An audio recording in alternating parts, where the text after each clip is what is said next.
imagine in a sci-fi film. It's hard to imagine that this fascinating location used to be just a tiny fishing village. It seems almost illogical that a small town in a very inconvenient climate zone could become one of the world's biggest business and financial hubs. How did this happen? To answer this question, let's have a look at the history of Dubai. Located at the Persian Gulf, right in the middle of the Eurasian continent, Dubai was destined to be a crossing point between East and West. At the same time, the climate here is almost inhumane. The temperature in summer reaches 50 degrees Celsius, and that is the reason why for centuries the urban development here was quite slow. The Persian Gulf, however, was still an important area for the British Empire. Being a strategic route connecting London to Bombay, Royal Fleet needed to secure this area from pirates. In the 19th century, the British East India Company signed an agreement with local sheikhs, particularly with the Al Maktoum family, the ruling dynasty of Abu Dhabi and Dubai, to secure peace in the area. Al Maktoum dynasty rules Dubai until the present day. Despite these agreements, the British Empire never really tried to develop the area.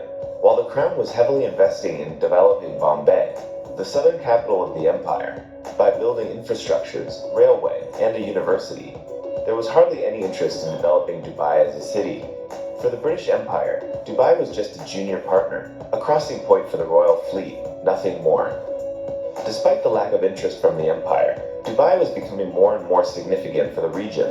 In 1900, the current ruler announced that no taxes will be charged from the traders, and soon Persian and Indian merchants started moving in.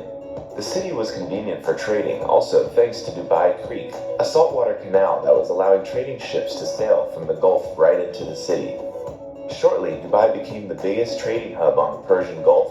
In the early 20th century, the city also became a big center of pearl diving, which attracted even more merchants every year. The pearl industry became so big that soon it was forming 95% of the Persian Gulf economy.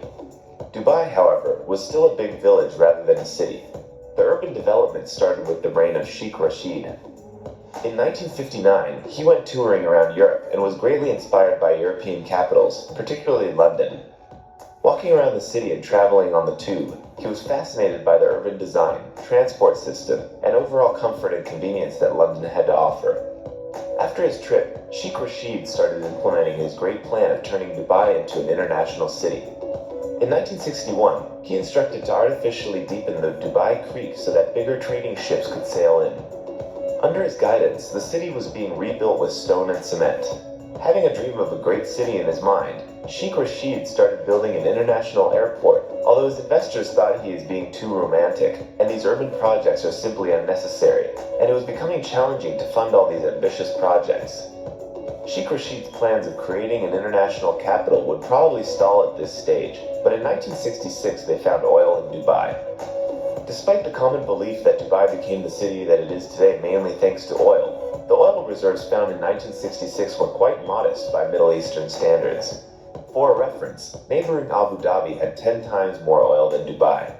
However, the limited resource was a blessing for the city. Instead of considering oil as a limitless source of wealth, Sheikh Rashid started investing the generated profit in urban development.